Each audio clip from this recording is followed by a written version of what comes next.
All right, I'm here with an exciting update about your San Juan Zephyrs. I'm in a different location, actually on the jet, headed back after the big win. Enjoying this Union Duckpin Pale Ale from the great city of Baltimore.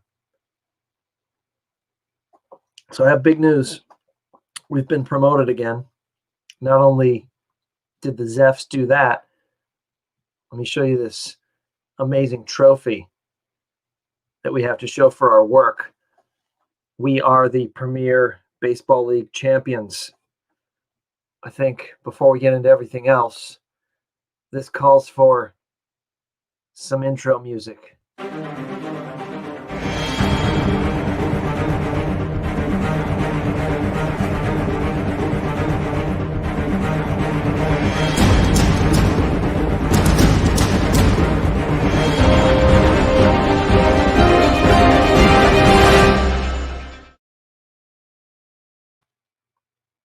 There you go. All right, Zephyrs fans, here's the deal.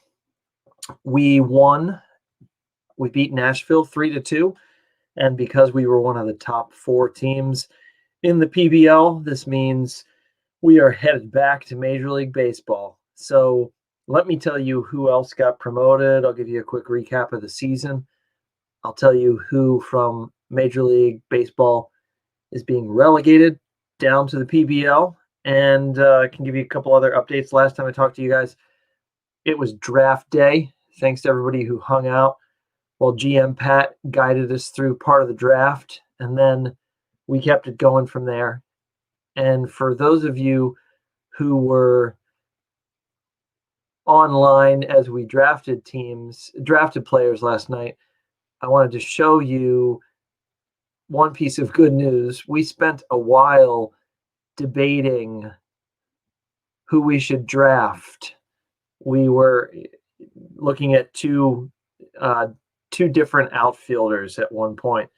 So if you go to our rookie league, which is, I believe, where we have both these guys, they may have both been doing so well that they were promoted to short season A. Yeah, so it was between this guy, Ely, who we ended up picking with the 3rd round pick.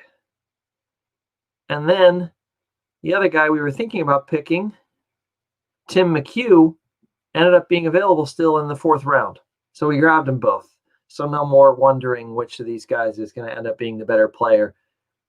We all agreed neither of them looked absolutely fantastic. It was a very weak draft, but we have them both. So we can actually see how they both did. Let's compare them and their stats for the season. Is it not going to pull them in? Oh, you know what? It doesn't, because this for some reason it's set to pull them in if they were in the PBL together. So I am not going to mess with this, but we'll just look at it here individually. McHugh ended up putting up 1.4 WAR in rookie ball.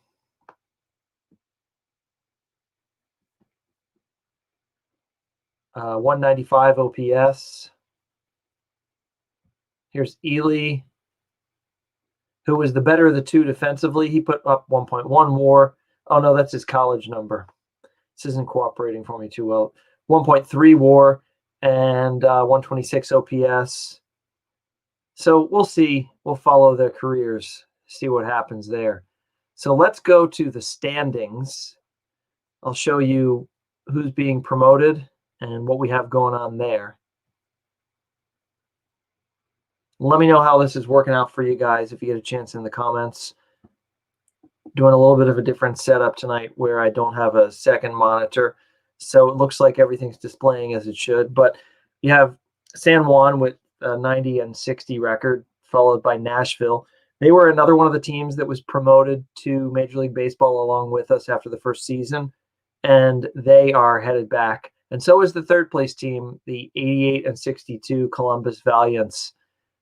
They are also a team that was promoted with us, and now they are headed back after spending this last year back in the PBL. And then the fourth place team is Quebec City, and they have not been to Major League Baseball before. The other team that had been up with us and then was relegated back again was the Mexico City Flyers, and they did not do well at all. 65-88 for one of the worst records in the league. So the top four teams make the playoffs. So we beat Quebec in the first round. Nashville beat Columbus, and those are best of three. And then I have it set up so that the finals is a best of five. And in that one, San Juan beat Nashville 3-2. We were up 2-0. Then they tied it up, and then we ended up winning the last one. And our ace pitcher was on the mound for that one. Matthew Boyd, he won the pitching triple crown. Here you can see him basically dominating in a lot of different categories. And then we have another pitcher, Lewis Thorpe, who did really well also. Let me show you how everybody did. So I showed you guys the lineup last night when we were online, but our two big starters were Boyd and Thorpe. Luis Castillo was an international free agent that I signed prior to the season. He's only 23 years old, looks promising. He did okay. Dakota Chalmers was a guy that was, I think he was injured for a bit of the season and had been down in New Haven, our AAA team, eating some great pizza, and now he's back up. And then John Means was in the bullpen and a fifth starter a lot of the year. I'll show you guys the rest of the pitching. So in terms of the rest of the pitching, we still had Kimbrell in the closer role. Joe Kelly still on the team. We had Will Smith, but he wasn't great, and then he ended up getting hurt. Some of these guys were around last year, or they were younger guys, like Hernandez and Castellanos. I think were guys we got in trades that were in AAA most last year or just not with the team yet. So I think I got them both in trades. Yeah, he came over from Atlanta. He came over from Houston. Both these guys look like good future bullpen pieces. He's only 25, and Hernandez is 26. So I expect both of them to be big parts of the bullpen as we head back to Major League Baseball. In terms of the offense, we let me go here just so you can see the main lineup we were working with. Torkelson was the first-round pick, fifth overall of the Zephyrs back before I ran the team. So their very first season when I just was simming things and kind of playing around with the Orioles as I just quickly simmed to see if promotion and relegation would work. So this was a guy who was selected by the Zephyrs before I got there. And he's a big prospect in real baseball too. So he had a good season. And I can't get it to scroll all the way down. But hit 279, 20 home runs. So Rosario was in center field again. Hedges was playing great defense behind the plate as usual. Josh Lowe was our first baseman again this year. Celestino was a guy that I picked up in the Rule 5 draft. He ended up in the outfield for a good part of the season due to some injuries and him emerging and passing some other guys on the depth chart. Peraza was a guy who was a Rule 5 a year ago, and he really had a great season after being a backup infielder last season when he was he's still so young. He's 22, but he's got, a great looking set of ratings here. So I'm excited to see what else he can do. And he definitely seems major league ready. These are his ratings relative to MLB. So here's what he was dealing with in the Premier League this year in terms of his ratings relative to that. So interested to see what he can do next year. He'll be definitely, remain the starting second baseman.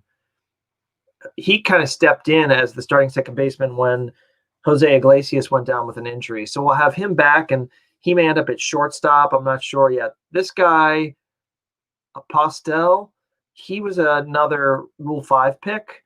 I had 2 Rule 5 picks that I grabbed this year, and he was not starting at the beginning of the season. Simmons was at third for a little bit. Adrianza, I think that's his name, was my other third baseman. He ended up being injured. So I had some of these guys who really stepped up, and I think because I was playing down a level in the PBL, they were really able to step in and do well. So those are those are kind of the starters on offense. In terms of other guys and the years they had, let's just take a look at WAR. There's Peraza saying he had a strong season. Torkelson was another. And the guys who didn't have great seasons, bottom two guys were guys who were just up briefly at different times. This guy, Spitznagel, actually was interesting. He's an older guy who was down in AAA doing really well and needed an outfielder during an injury. He came up and did okay. Hector Leon is a guy I think who will be, he's only 21, but I had injuries in the infield and I needed another guy with solid defense, and I really liked his ratings. I mean, he's great defensively. I had him in, I think, the 2019 or 2020 version of this game. He was an Orioles prospect in real life and still might be. He came over in a trade with Houston. So I guess he was drafted by the Zephyrs in the free agent draft when this league was created. And at one point he was considered the number 2 prospect in the Premier Baseball League. He's still a top prospect. Looks like he's jumped around there. And that changes as the teams get promoted and relegated. You see them move around. So let's see. I'm going to go full screen here. It might be easier for everything to be seen. So in terms of other guys, here, let's just look at the OPS plus for a second. By the way, GM Pat Holden has a new video out. It's a general baseball tutorial, but he gets into a lot of advanced stats. So check that out on his channel while we're talking OPS plus and other things. It reminded me of that. So here are the top guys there. Some of the guys we were already talking about in terms of WAR. So, pretty good seasons for some of these guys. I expected a little more, honestly, from some of them playing down from Major League Baseball. But in their defense, all these guys are really young. And so they were kind of having their first breakout seasons, really. Josh Lowe did pretty well last year in Major League Baseball. But most of the other guys weren't really big contributors. Rosario came up and played a good bit after an injury to Billy Hamilton. By the way, he is now just off the DL. So he just moved over from the DL back onto the roster here at the end of the season. So by the time spring training starts next year, he'll have missed pretty much 2 seasons. He was injured really early in the 2020 season. I guess it was 2021 season. Missed most of that season after just playing a little bit at the beginning. Missed all of this season, and now he'll be back, and I don't know how he's going to look, but I'm hoping he still is excellent as a defender. We can put him out there probably as a backup at this point. I think we'll see how spring training goes, but I think some other guys have kind of won the roster spots. So that's kind of how the players have done this year. And then we'll jump over here to Major League Baseball, and I'll show you a couple things there. So as far as the standings, the World Series winner hasn't been determined yet. We just finished the championship series in the PBL. Since it's only 2 rounds there, we're done a little earlier. I'll show you what's happening in a minute in the Major League Baseball playoffs. In terms of, is Kenneth watching? Kenneth, if you're watching this, you're going to be very excited about the World Series. I'll just leave it hanging there for a minute. We'll talk about this other stuff first.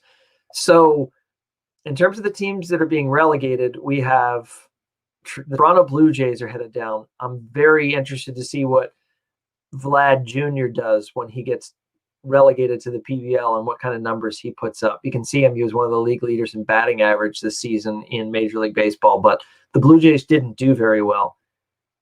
And then the other team that's headed down are the Texas Rangers.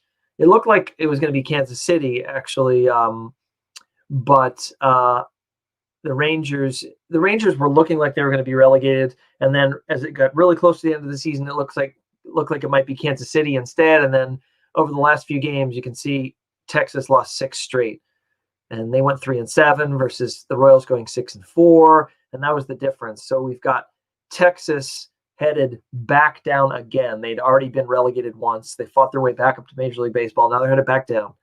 So we got those guys in Toronto on this side of things. And then you have 2 from the NL Central, Pittsburgh and Cincinnati, both headed down. So I've started thinking about, where I could slot the different teams. So we've got Quebec City, and I'd say it's likely that I will plug them right in where Toronto was. I think that just makes sense. We'll just take a Canadian team and plug it in for the other Canadian team, and that'll be the AL East. But I don't know. I could change this up. And then got to figure out what I'm going to do down here with the AL West and who makes the most sense there, because we have Nashville and Columbus in addition to San Juan. So we could put, Nashville and Columbus would both make sense in the NL Central, taking the place of an Ohio and a Pennsylvania team. And that would mean San Juan would need to find a place over here. I have actually thought also about just blowing up the divisions and just going with 2 15-team leagues, and having just it be just like the Premier Baseball League is, where you just have 15 teams. And then I'd have to just change the playoff format. But I have to give that some thought and just think about what that might mess with. But that's certainly a possibility. And then I won't have to worry so much about where it makes sense to put teams.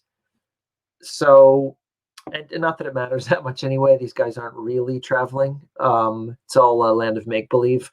But I kind of wanted it to be realistic and, not have, San Juan playing in wherever, the NL West or something like that. So I have to think that over and figure out the best way to move these teams around. So definitely, another thing that the promotion and relegation piece makes me think about some things that I hadn't really thought about before. So, all right, World Series, playoff tree. Right now we have a Cleveland, New York Mets World Series. So I thought we could go ahead and sim that. We got a comment here. Yeah, 2 15-team leagues. I think that might be the ideal way to do this too. Or go old school. Yeah, just East and West in American and East and West in the National League. So yeah, I'm going to give that some thought and figure out for this next season. The first year I did the promotion and relegation, it worked out pretty much perfectly, where the 4 teams coming up all kind of made sense somewhere where one of the 4 teams that was headed down was coming from. So we'll see. Thanks for jumping in there with the comment. Yeah, I'll in the next video I post, I'll probably have an update on how that all shakes out. So I'm just going to play through the end of the playoffs, and we'll see who wins the World Series here. Indians now up 3-1 on the Mets, 4-1. Hoping the Mets would make it interesting. Sorry to Kenneth if you're watching. I know he's a Mets fan. He's working on a Mets sim. I was hoping they could pull this off for you, but no dice. So that's the end of the 2022 season, and I got to wait for whatever OOTP is doing here at the end of the season to do an update. And it says it's not responding at the moment, so we'll take that off the screen and give me a minute, and I'll see what I can do to get that going again.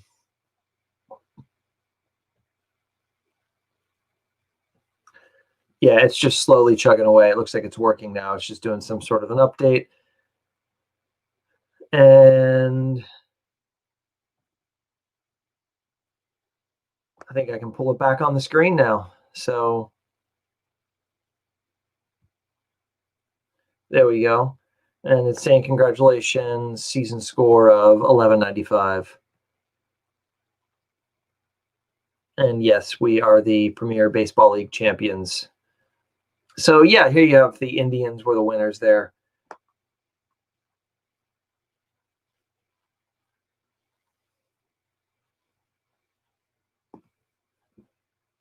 All right, and then the next thing we have to start thinking about is Arbitration. So I probably won't sim all the way through Arbitration tonight, but I'll start talking about what I'm going to do with some of these guys.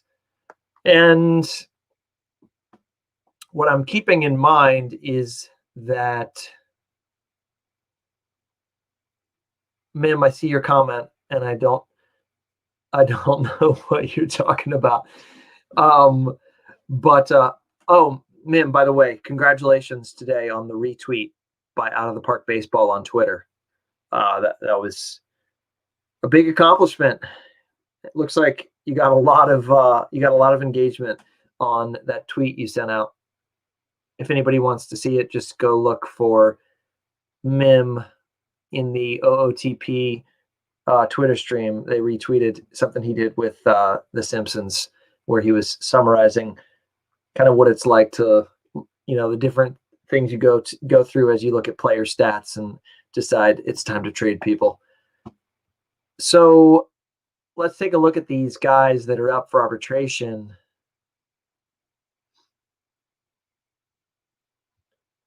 That was an obscure SimCity Maxis reference. I used to play lots of SimCity. I played. I don't remember. I'm trying to think of the different versions of the game. I mean, I played it really early. It was very basic compared to what it ended up. I loved that game. Such an awesome strategy game. So let's look at the guys we have to make some decisions about. And feel free to jump in and armchair GM in the comments. This is your team, everyone. So 31-year-old Kikuchi, starting pitcher, wasn't great. Was making $13 million, though the Mariners were paying for a chunk of that. I'm not going to make an offer. Just not going to spend that much money on a pitcher that was not that good. So he'll become a free agent. John Means for $800 as a lefty that I can depend on to throw long relief, middle relief, be an emergency starter. I have to see how many option years he has left, because I think that'll be a factor for me. I like having some guys like him with some option years. And let's see. This was his last option year. So, yeah, he won't. I have to kind of make a decision on him. He's so inexpensive. I'll probably keep him. But, without the option, then have to clear waivers. So, Mim saying, when there was a loading screen, one of the in-jokes, like it was, oh, okay, got it.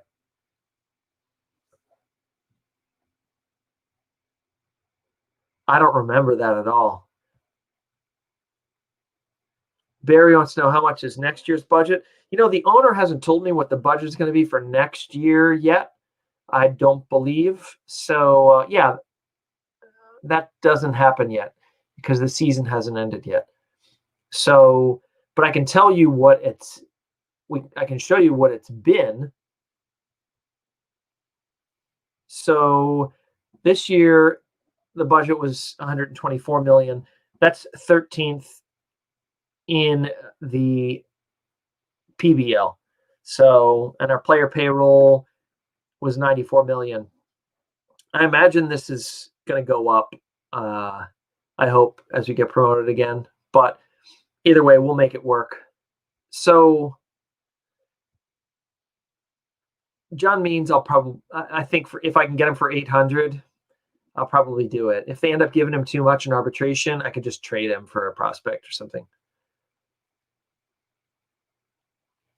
Gohara, he is a guy I don't know.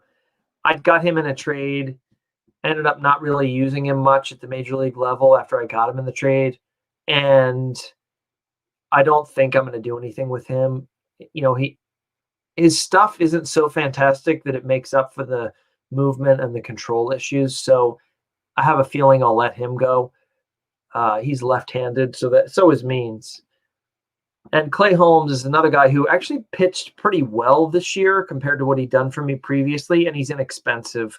I'll give him some thought. So getting down to my free agents, Joe Kelly, definitely not coming back. Jason Castro, would love to have him as my backup catcher to Austin Hedges because he's another guy who has great catcher ability, really good position rating, and a pretty decent catcher arm. And, not an awful bat. He hits a little bit, but he was not happy this season. He was upset that he wasn't playing more. So I have a feeling that I don't even have a feeling. I'm positive that I'm going to let him go. So Joe Kelly and Castro definitely gone. Matthew Boyd, I would love to keep. He did really well this year. 21-4, 1.45 ERA, put up 9 more. I shouldn't even say he did really well. He had an amazing season. But unless he has really taken his game to another level, I don't expect him to be worth whatever salary he wants once I'm promoted back to Major League Baseball. And he's 31 years old. He wants a long deal. I was paying him $7.5 million, which was a bargain. But if you look at what he's asking for now, he wants like $20 million a season for like 5 or 6 years. So yeah, he wants a 6-year Major League deal, averaging. Actually, he's gone up. I think it was a little lower than this a month or two ago. And even then, I didn't want to pay him. It was over $20 million a year. So I'm just not going to do this because I just don't have the budget to pay one pitcher this kind of money who, once I'm back in the majors, will not be, knock on wood, he may go do this for somebody else, will not be the kind of pitcher you spend that much money on. So I just am not going to, he's not going to put up those numbers once I get up to Major League Baseball. So, we can look back at his pitching stats and you can see the difference. So 2021, you can see that he played for San Juan just like he did in 2022, but instead of being in the PBL, we were up in the majors because we had been promoted for that season. So instead of 9 WAR, he put up 1.3. Look at his ERA plus, 86 versus 294. So, and he went 21-4 versus 8-13. Just a much different season. His innings were much lower because he just wasn't making it as deep into games. I mean, look at the home runs per 9. Look at the walks per 9, Ks per 9. Just everything was just so different. And that's just the difference in the two leagues. And he also just may have had a fantastic season on top of facing some competition that was much different than what you face when you're in the majors. So I just can't pay him as much as he's asking for. So those, let's see, who else do we have? I think we have some minor league free agents maybe to still think about. I might not because I let go of the guys I didn't want to re-sign, and then I just offered minor league deals to everybody. And yeah, these are the 2 guys who came back to me and said they weren't interested. I'd love to have either of them on a minor league deal. I don't really want to commit a 40-man roster spot to either of these guys because I just don't think they're promising enough to do that. And the top guy, Thomas Burroughs, is 28 years old. But he has some good ratings. Control number's not great, but his other numbers are good enough that I'm not as worried about it. And he has not played in the majors before, but he's put up some good numbers in the minors and then had a really good season in AAA for us this year. A pretty good season. Nothing, too crazy. So he is a ground ball pitcher. I think that was one of the things I liked about him, an extreme ground ball pitcher. So there's him. And then we've got the other guy who's a few years younger, Will Stewart. And he's not, all that fantastic. He looks like just kind of an average pitcher. I don't think he's made the majors either. No. He's had some decent seasons as a AA player. And then I got him in a trade, and I parked him in AA for this year. And, he didn't.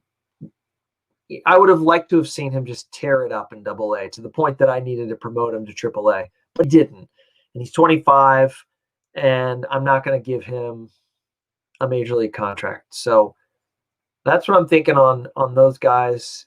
Got some decisions to make on a couple of them, but it's pretty much, some pretty easy decisions actually compared to other free agent years that I've had. So that's what's happening there. I didn't update you guys on this yesterday, but in terms of personnel, for this season, I had Bob Guerin in as my manager. He was available. I wasn't happy with the other guy, Rob. Was it Leary? He was the guy who was doing a lot of dumb things in that series we watched together against the Pirates, stealing our way out of innings to make the last out. And I had just kept him because the year I didn't run the San Juan team, he was the manager and he got them promoted. And I thought he deserved to keep his job when they made it to the majors. And I wanted to see what he could do because I thought, all right, this is kind of a no-name manager and maybe he can do something. So he didn't. He actually did pretty well. We were the best of the 4 teams that were promoted, but we still weren't good enough to stay up and we got relegated. So Bob Guerin was available and I hired him. And, he has much better record, much better track record than our previous manager did. Most of these guys are new. Like I went out and got a really great new pitching coach, new hitting coach, new bench coach. These guys are all new. I actually just had to get a new scouting director because my other guy was not interested in coming back when I tried to sign him. But I'm really happy with what we ended up with here when we were kind of in a pinch and had to go out and find somebody. I was very surprised somebody this good was available. And it doesn't look like he has a history with any other team. So I don't know why he was sitting out there. He hadn't just been fired. Doesn't look like. So that was great. Good ratings, and he'll do just fine for us. I have one vacancy to fill. I fired my AAA manager. He was expensive and not fantastic. He didn't have a great year. Just wasn't that happy with him. Wanted somebody who was better with development. And so, sorry, Mim. I did fire that small ball genius. I figured the fans would be cheering for that one if any of them were watching that 3-game series against Pittsburgh, where we were hoping to go in and, we were hosting them, hoping to sweep them so that we'd avoid relegation, and then they swept us. And some of that was the manager's fault, I would say. So, but we did have that great come from behind rally, only to lose it again. So we'll see. And then the rest of the minor leagues, in terms of my managers, almost all of these people were new hires coming in to this season, the 2022 season. I basically let a lot of people whose contracts were up. It was pretty much every minor league slot. I just let it expire. I ended up re-signing a couple of them when I went out and looked and couldn't find better options. But I just had to settle for getting a couple or a few of the same guys back. But I kept pretty much everybody except for that AAA manager. And I've been looking. I haven't found anybody I like yet. I am keeping my eye out, not just for a AAA manager, but also for a bench coach, because Mickey Morandini, I could take him and decide to make him the AAA manager. And then see if I can find a bench coach. So if that, he's good at relationships and good at player development influence and doesn't have a lot of bad relationships, at least on the major league team. We can take a look at the New Haven Angels, and he has a few there. And this will be probably, a little bit of a different set of players next year anyway. So I've thought about promoting him, I guess it would be, from bench coach to managing in AAA, and maybe that can be a step toward him becoming a manager. But we'll see. If I find it just depends on what's better out there. If there's a better manager or a better bench coach. So once the season ends, I'll see if anybody else gets fired now that the playoffs are ending. I think most of the guys who get fired, it tends to happen right after they don't, the regular season ends and they're not in the playoffs. And there wasn't anybody great out there. I forget who got fired. I think it was Cincinnati's manager. I went and looked at him, but he's not interested in the AAA job. So we'll see. I could promote one of my guys who's further down managing a minor league team, but nobody is overachieving. So I don't know if I'll do that either. And then do they tell us who the free agents are? I wanted to take a look at who the Major League Baseball likely free agents are. I can't remember if they put that into this off-season center just yet or not. But yeah, so these are the guys who will be filing for free agency unless they re-sign with their teams just a few weeks from now. So we have some good starting pitchers. I have to see what I have in the budget. And some of these guys are, over 30 now, so I don't want to get caught in a long-term deal, but they're interesting. DeGrom, obviously, very interesting. Clevenger's another one that I would certainly look at. And then I don't really need Xander Bogaerts. I guess if I ended up in the AL, I could think about somebody like Josh Bell as a DH, first baseman, so that Lowe, the other Josh Lowe on my team isn't, I don't want one of those guys sitting. Gary Sanchez, but I don't need a catcher. Sonny Gray, that's interesting. He was with the Orioles this season. David Price, Scherzer. Oh, so he was with Houston. He did not pitch well. Wonder if he'll be, and he's 38 though. Wonder if he'll be a little less expensive. We'll see. So, yeah, he went to Houston after not re-signing with Washington. So I'll take a look at these guys. Severino. But one of the things I definitely need to look at is some starting pitching, because I just don't have, unless some young guys really break out, and especially after I lose Matthew Boyd, currently my number one starter. I would, if I were keeping Boyd, if he weren't so expensive, I'd want him to be like my third starter on a team like this as I go back to Major League Baseball and try to avoid being relegated. So, I mean, I suppose, if you wanted to contend, you definitely wouldn't want him in your first two spots with the way he's pitched when in the majors. Maybe a third, spot, but really not if you want to be a big contender. So I'd be fine with him if I had a really great number one. I'd really be comfortable with him as like 3, maybe my 2 for a team that's just trying to stay up and not be relegated. So we'll see what happens there with the starting pitchers. I don't know that I'm going to add a lot of offensive players. I have a few spots where I might want to add somebody, but I'm pretty happy with, I'd say, 6 or 7 of my guys. So catcher, I'll leave alone. First base, I'll leave alone. Peraza, I'll probably leave him at second, but he could also play some other infield positions. I don't think I'll put him at short. I would like to get maybe a bigger bat at third. This guy might have to, he's only 23. He may have to wait another year or two. Leon, I'd like to be a backup infielder, so I have to see if Simmons bounces back and how he's doing. He's still fine defensively, but he's been injured, and then he's been a backup for me and just hasn't been great offensively. And Iglesias will be back too, and he's had a good bat average-wise, so I've got him in the mix. He may end up at shortstop with Simmons and Leon as backups, rotating in with people, Peraza at second, and then maybe somebody new at third. And this guy was a Rule 5 guy, so he had to be up for all of the season, but I could always throw him down at AAA for the season and see how he does there. Torque, I think, is my everyday left fielder going into next season. I just have to see if he hits major league pitching as well as he hit pitching in the PBL. Rosario and Hamilton, I think, are going to battle it out in spring training for center field. And then I think where I really could add somebody's right field. This is another guy who is my other Rule 5 guy from this year. He's only 23. He hit 309. He did really well. I just don't know how well he's going to do when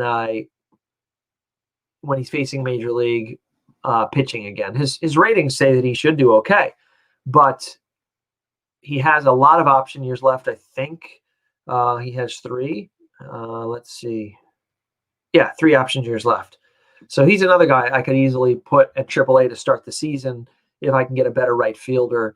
And then I can always call him up if I need to, or if he's just crushing it down there. But those are the 2 spots, third base and right field, where I really think I could upgrade. If I end up in the AL, then I'll need to figure out DH too. So I could potentially take somebody like Low and put him at DH if I found another first baseman, or just go out and grab any DH. Sometimes there are those inexpensive DHs out there, like an older guy in their 30s who can come in and, I don't know, hit 20, 30 something home runs and drive in like 80 to 100 runs for you. So there's always that kind of a guy that I might be able to get on a budget if I'm an AL team. I have to see how that shakes out with the leagues. So, oh, you're right. Your comment's still on the screen and it's obstructing your view. I'm sorry. But I'm glad we left that comment up there about the small ball guy for a while. Let that hang out there.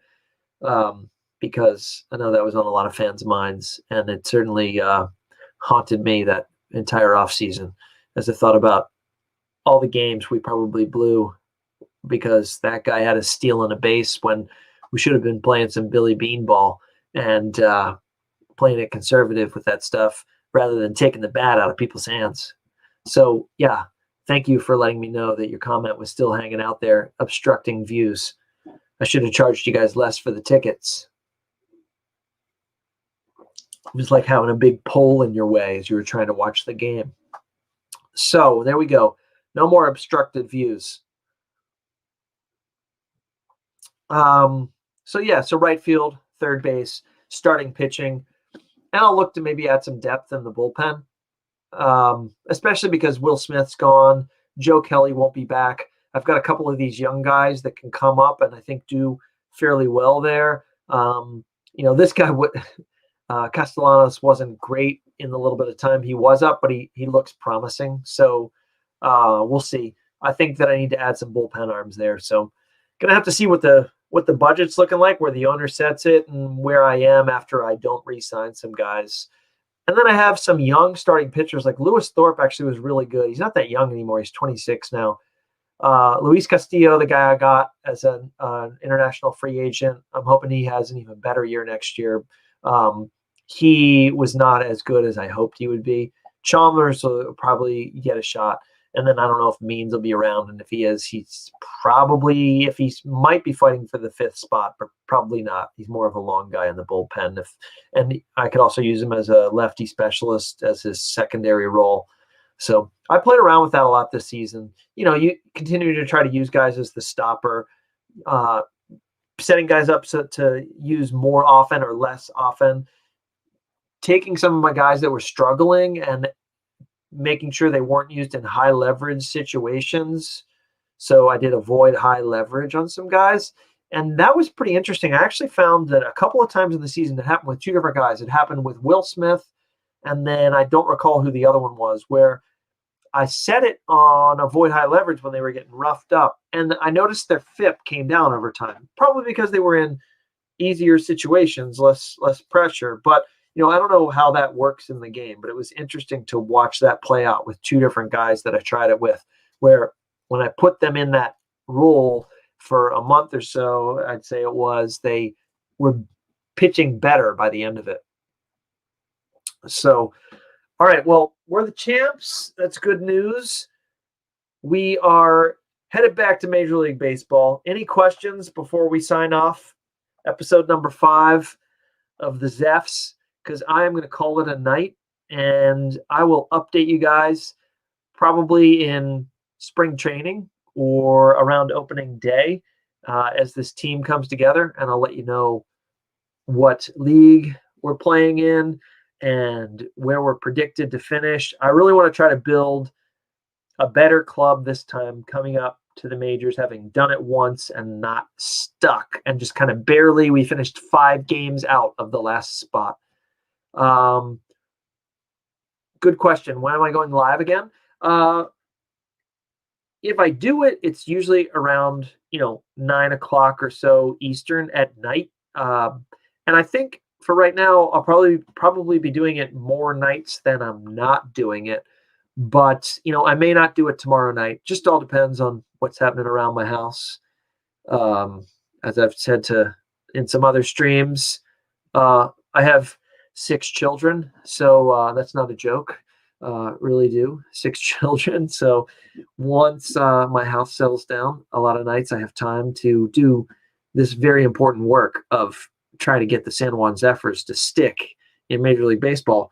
But I want to keep doing this because it's really fun, and I really like jumping in here and chatting with people about it. So I will let you know. If you're not subscribed, hit the subscribe button, and then you should see it pop up before I go live the next time. But I'll do most of these as live streams with this Zephyrs series. I really like doing it that way. And I'd say if I'm not back here tomorrow night, that within a couple of nights after that, maybe the next night or the night after, I'll be back with an update. So it won't be too long. Thanks, guys. And I will see you on here the next time. And yes, Barry, I'm also hoping for a bigger budget. We'll see what happens. If not, the other thing we can keep an eye out for is the Rule 5 draft again. That's been really helpful for this team because my roster's thin. I'm able to keep those guys up where there's not as much of a crunch. Though my minor league system is getting a little better than it used to be through some trades and some drafts. That's the other thing before I go. If you were watching last night, we took a guy in the first round of the draft who wasn't great. And the plan was, let's just take him because there was nobody else better out there. It was kind of a toss-up. And we decided not to sign him because we'd get a better pick next year. We took him with the 4th pick overall. It was a super thin draft, just not impressed with the talent we had to pick from. So I did, in fact, not sign him. So now that means this coming year we'll have the 5th overall pick in the draft to make up for not signing our 4th overall pick the year before. So really hoping it's a deeper draft. And I mean, if it's as thin as last year or thinner even, and that would be nuts because I just don't see how you'd have 2 drafts so thin 2 years in a row. So that should be cool. We'll see what happens with that. And thanks, Mim. Good luck with your tweets. Thanks for the well wishes for the majors. And yeah, Barry, it was a sneaky tactic, I guess. But sometimes people use that when they they don't sign a guy because they figure they might be able to do better the next year. I'd say most of the time it probably doesn't happen. It's maybe not planned. A lot of times they want to sign the guy. But in this case, I think we decided to take the risk and see if we can get a better guy next year. So, all right. Well, yeah, give it a try. Let me know how it goes. If usually when you have a high pick, you're going to get somebody good that you want to sign. But if that doesn't happen, you can always let it go and you'll get the compensation pick the next year. We were talking about it last night that it was in the first 2 rounds. And then I was reading in OOTP, and I think I mentioned they do it in the first 3 rounds. So it's either the first 2 or the first 3 rounds where if you don't sign your guy, you get a compensation pick. So, all right. Good night, everybody. I will see you next time. Thanks for tuning in. Go Zephs.